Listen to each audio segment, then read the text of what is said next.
Hi, I'm Martin Zickett, retired Colonel, United States Air Force, and Chairman of the Board of Directors of the Indian River Veterans Council.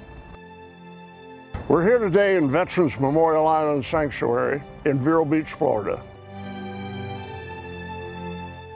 November is the month that we set aside today to honor the brave men and women who sacrificed much to serve their country. Over the years, many veterans have come to call Florida home. Today we're going to meet 3 World War II veterans and hear their stories. December 7th, 1941, a date which will live in infamy. When Pearl Harbor was attacked, America's young men answered the call and joined the armed forces. Among them was O.C. Peterson, who after the war found work and raised a family in Fort Pierce. I did 3 semesters at the University of Wisconsin, mechanical engineering. And I would wash dishes for my meals, and I worked Wednesday afternoon caning chairs and Saturday afternoon mowing lawns. That got me through 3 semesters. When the 4th semester came, I couldn't get a job that summer. I didn't have any money. So I watched my friends go off to the university for their last 4th quarter, and I went and joined the Air Force in September 3rd, 1940. And I found out that I had my right eye was double vision. Well, I didn't know it until I was about 80 years old, but the machine knew it. So they knocked out the pilot training. And when I went to the colonel, he said, with all that math you have your choice, a navigation, bombardier, or go back to being a crew chief. And he said, if I were you, with all your math, I would take a navigator. And I said, yes, sir. Cargo for Special Project 302 will be delivered at airport at 1640 EWT. In this historic hurry call for munitions for a fighting ally lay the first severe test of the Army's fledgling Air Transport Command. I went with my first trip, foreign trip with Captain Fisher. He was an elderly man. He was from Pan American, but he was a very good pilot. I'd say he probably wouldn't ever see 40 again, but he knew an aircraft. We took off from Miami 36th Street in a B-34, called the Fireball route, because General Rommel was fighting in middle and northern and Africa, and we had to go behind him. So we went to Trinidad, Belém, Natal, from there to Ascension Island, from Ascension Island to Africa, and turned over this B-34 to the British. Well, this B-34 was very interesting. They took out the turret gun from the ceiling, and they put a door in. And the waist guns, they took all the guns out because of the weight. And they wanted to make it up with fuel. So on the way over, in order to shoot a star, I had to put a rope around my waist and fasten it to the stringers on each side of the airplane, and then open the door and stick my head out. And the rope was for if there was a turbulence, it wouldn't pop me out. So we finally got there. I don't remember how many stars I took, but it was an 8-hour flight. I probably shot 8 or 10 positions. On the way over, we were about an hour and 15 minutes out, or hour and 30 minutes, something like that. And Captain Fisher turned to me and said, what's our destination? I told him it's about an hour and 15 minutes. He says, can I see your map? And it was a perfect night. And I had perfect shots. And he said, are you trying to impress me? I said, no, sir. He says, well, my my compass says we're 15 degrees off. The island is 15 degrees to our north. And I said, Captain, if you'll go an hour and 15 minutes and you don't see the island, then yes, go out, take your compass. Well, hour and 15 minutes, there was the island. So we landed, and of course the captain was very upset. He said to the operations officer, I want my compass checked. And he said, Captain, you don't need your compass checked. That's a German submarine out there, and they got a more powerful beacon than we got. Then we caught a ride with the transport back to that same route, back to Ascension Island, Natal, and out to, because at that time we didn't have any airplanes that would go across. And then they sent us to Nashville, Tennessee. And we stayed in Nashville, Tennessee for over a year, flying cargo. Flying key military personnel and high-priority freight from continent to continent for America and its allies has become normal routine. Oh, we took everything, ammunition, clothes, food, whatever they needed, we carried. There was Fireball Crescent Caravan was across from New York to the Azores to either Casablanca or London. And then if we had to go north behind the Russians, that was called Snowball. That was up through Maine, Canada, Iceland, Greenland. We did the hump, China, India, Burma. We did ammunition to Burma, holding the Japanese out. In Asia, however, a group of Americans known as the Flying Tigers is making the Japanese pay dearly for their bombing excursions over China and Burma. General Chennault, we took everything to him, including gold for payroll. They'd only let us take $1 million at a time, though. That was 14 kegs. We did all kinds, went everywhere. We furnished the Russians. We'd go up to Tel Aviv and on up the pipeline, the valley, up to Iraq, and we'd meet the Russians there. For some reason, they didn't want us in their country. But they'd bring us down vodka and then take an airplane back. I think my supply ended with World War II. I got out in 1946. I had crossed the ocean, about 60-some times. Started my career in 1940 and at 20 years service, so 1960 they retired me. They didn't need me anymore. They had this bird in the sky and they didn't need a guy. It would take me, the best shot I ever had was a 3-star fix, 13 minutes. Normally it was 15 or 18 minutes. But this was the record, was 13 minutes. And my wife and I went to England one time, and we came back on Space Available, which was a military airplane. And I asked if I could see the pilot, and the steward said, sure, go ahead up there. So I said, where's your navigator? He pointed at this little box about so long, about so square. He said, just punch those through. 2 seconds, I had the position. So they sure didn't need me.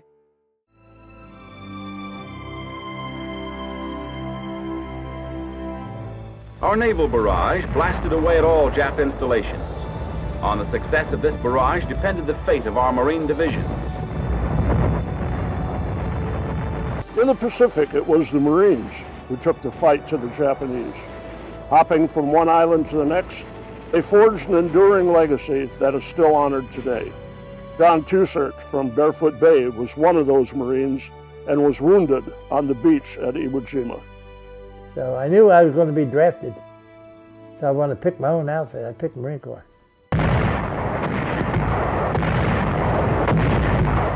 I was on 4 invasions. We were the only division, our 4th Marine Division was the only division that went directly from the States into combat. It was in our approach to get the Japanese in Tokyo someday. So we had to go step by step. Soldier and Marine and landing craft sailor waiting to go in knew that there'd been about 10,000 Japs in there. That was in the Marshall Islands, and the Wetuck. I was a new kid on the block, a new island. We had no idea what to expect.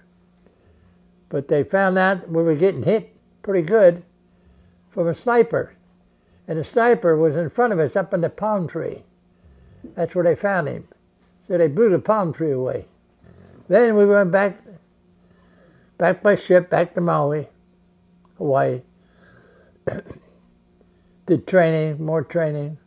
Then we got on a ship, troop transport. We landed on Saipan. Under our naval barrage, the boat started for Saipan's shores at 08:15 hours. Before any of us landed on those islands, our bombing went on day after day, you know, to destroy what, and then we go in there, it's supposed to be mop up, but there's a lot of Japs on there yet. But we start going in there about 100 yards, then the stuff come down on us. Japs had us zeroed in there. We had an objective to get to the, and we were taught Marines always go to high ground. Always high ground. There was one hill there was a big obstacle. It was called Hill 500. Before we got to the hill, the Japs had machine guns down in the valley, one on the right, one on the left. And as we're going through there, they were shooting at us, killing people. And we were instructed not to stop and pick them up. They'll get the word, and whoever's in the back, the corpsmen and so forth, will get them later. Don't stop. Keep them on. They get to that hill. 26 days we were on Saipan. We had no hot food because they kept moving all the time. They couldn't set up a spot where they could cook hot meals. The Japs did not, they didn't care how they kill you. They shot explosions above us with phosphorus in it. Phosphorus. Phosphorus, it hits your hand, water or nothing's going to stop it. It goes right through your hand. Puts a hole right through your hand. That's bad stuff. You probably read about it, where the Japs, the women, children, the men, they jumped off the cliff. They committed suicide. I saw it. Well, it hurt me more than anything. I looked down this big well, there had a bunch of babies down there. They threw the babies down there to die. Long-range bombardment of Tinian from Saipan began to reach a climax on Jig-9. The next island was right close by. Tinian, I can tell you. No, the Japs thought we were going to land on the sandy beach. They had all their guns focused on the beach. We fooled them. We landed where there's rocks. When we got off our landing craft, I was up to my waist in water, holding my machine gun above you. The morning of Jig+1 found the field strewn with enemy dead. The Japs had lost more than 500 killed and several tanks knocked out. So we got on Tinian. We secured Tinian. They wanted me to train with something else, bazooka. A bazooka. I never had really had a chance to use it. Of course, when we got aboard ship, again, we didn't know where we were going. And they don't have to wait long. The Navy begins to soften up the island so we can land. But Iwo Jima was next on the list. But they didn't tell us it was Iwo Jima. Never heard of Iwo Jima. We laid off beach there. And we had a chaplain say mass and everything. And we didn't know what it's going to be. They were waiting for us. We were on an LST. Down in a hole, we had these amphibious tanks. They kicked up the water. We didn't have LCVPs where you land and the ramp goes down. All they had are different. Yeah, the one on the left, I looked, I turned my head. Jap shell hit the boat, blew them all out of the water. They're all dead. Hit direct hit. It could have been our boat. But we're there, and there's a boat over there. Now, Iwo Jima was only 3 by 5 miles. That's a real small island. When you get in there, you had to keep moving. You had to keep moving on that island. There was no place really to settle down. It's that volcanic ash. When you get on the beach, you sink up to your ankles and that stuff. We thought there was going to be fire coming out of them near the beach and this, that.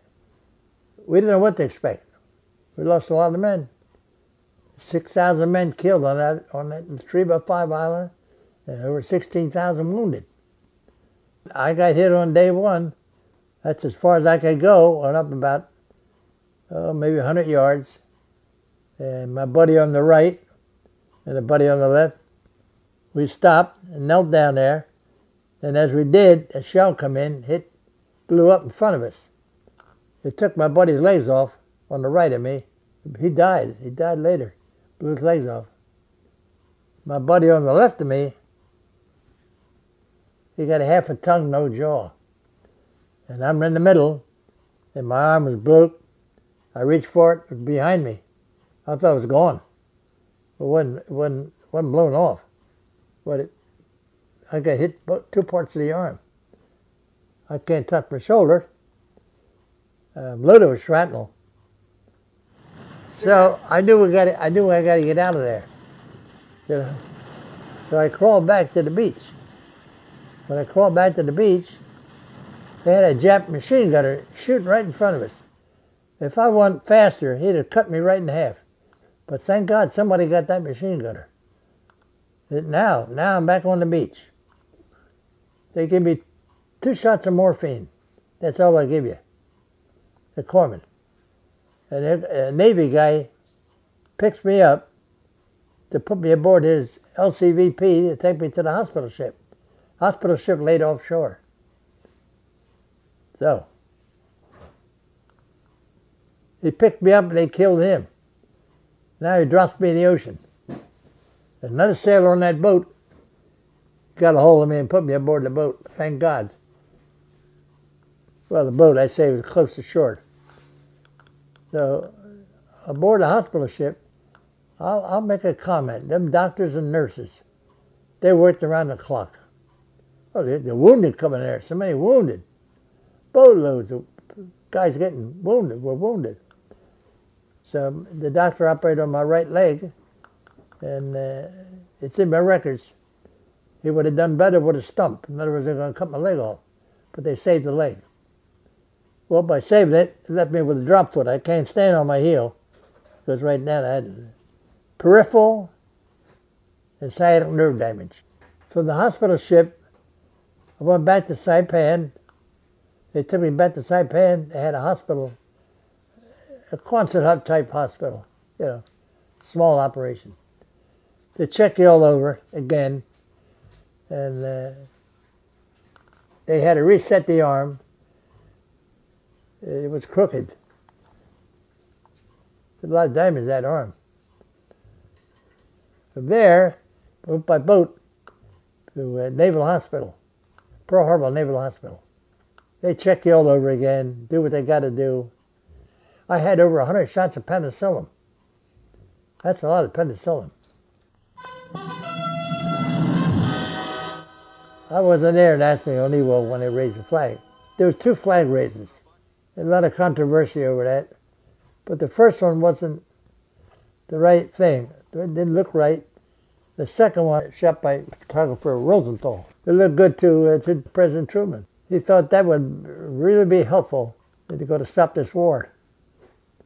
To know that we broke their backs on Iwo Jima. I think every boy should get a touch of the service. To learn what it is to grow up. You're born to do something in life.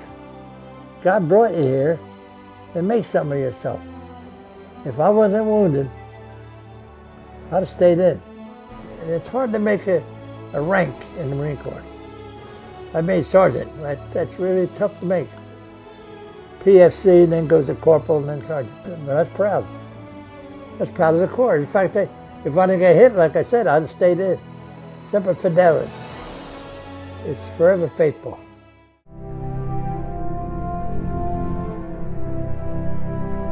On the 5th day of June, 1944, just as you see them here, a fleet of more than 4,000 ships put out from England.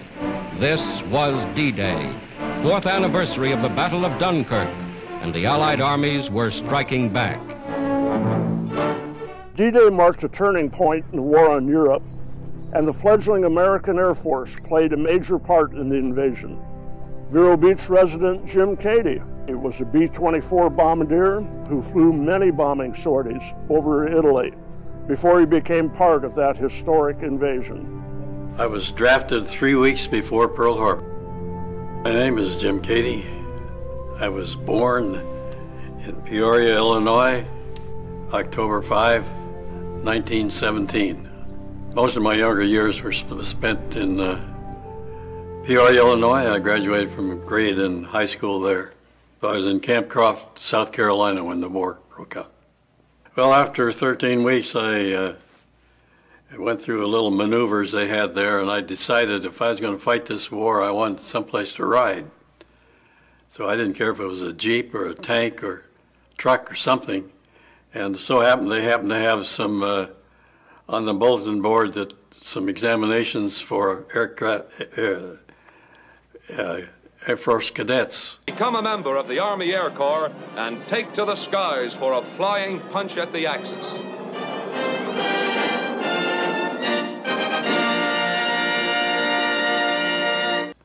So I thought, well, might as well take a chance. So I took the exam and passed and got into the Air Corps then. No, this is not the interior of a bird cage, and the man you see obviously is not a bird. But he does lay eggs. He's training to become a bombardier, the boy who drops these beauties where they do the most good.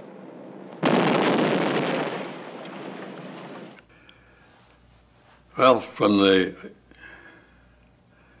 training to be a bombardier and then getting assigned to a group, it took about 6 months. I flew with the 449th Air Group.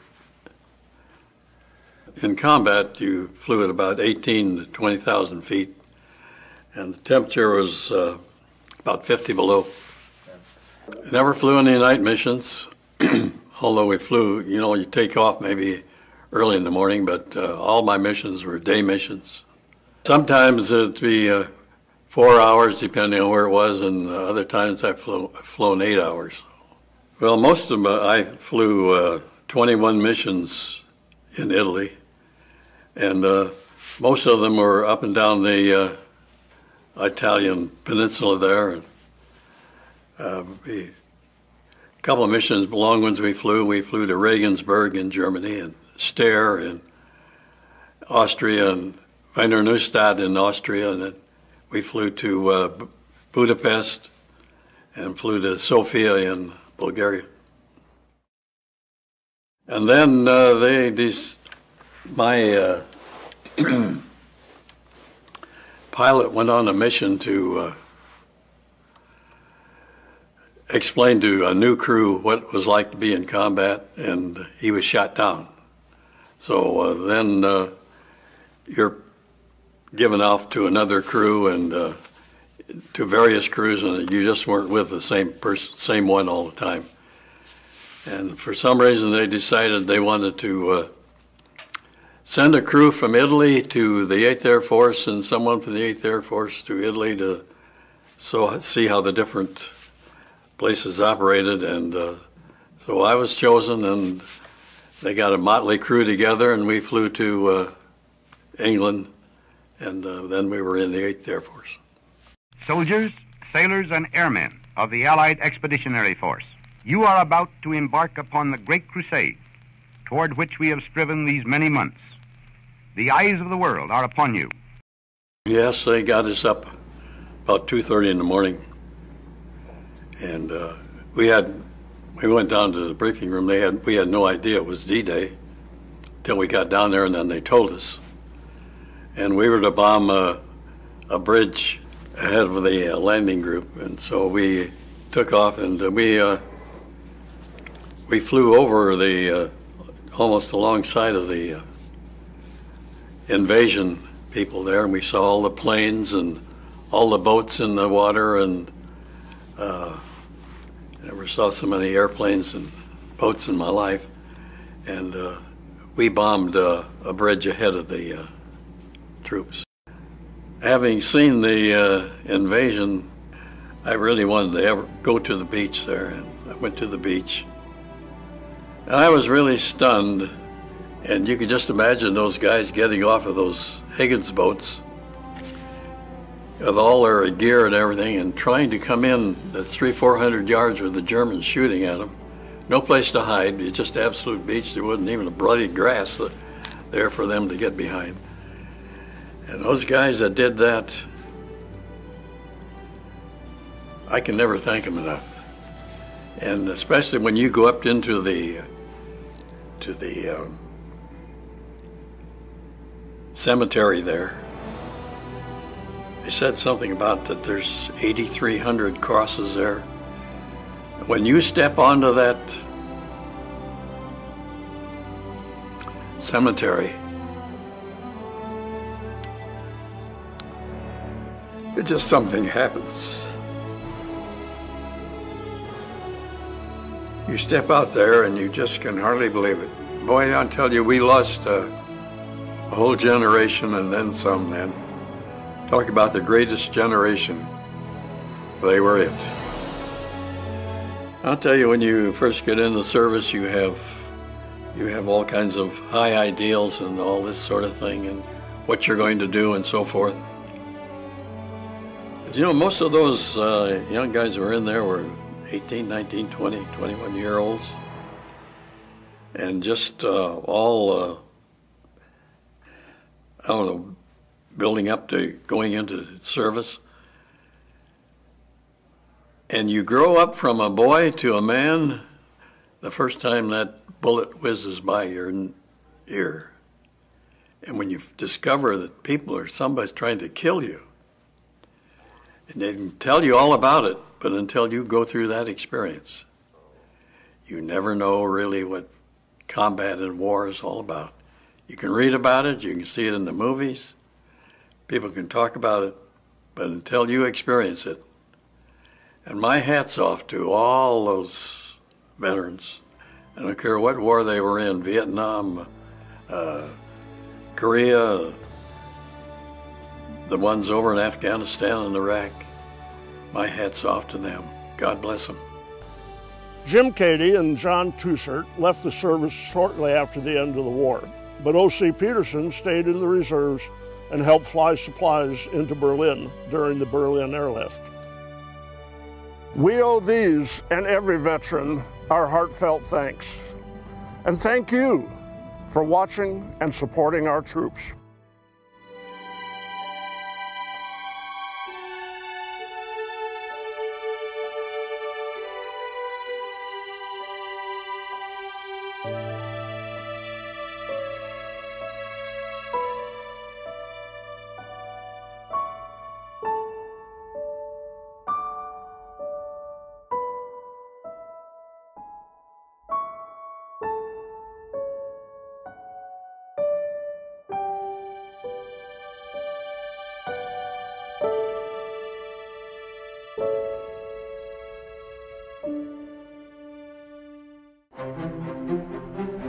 USA Warrior Stories is a not-for-profit project designed to record, archive, and share videos of veteran stories.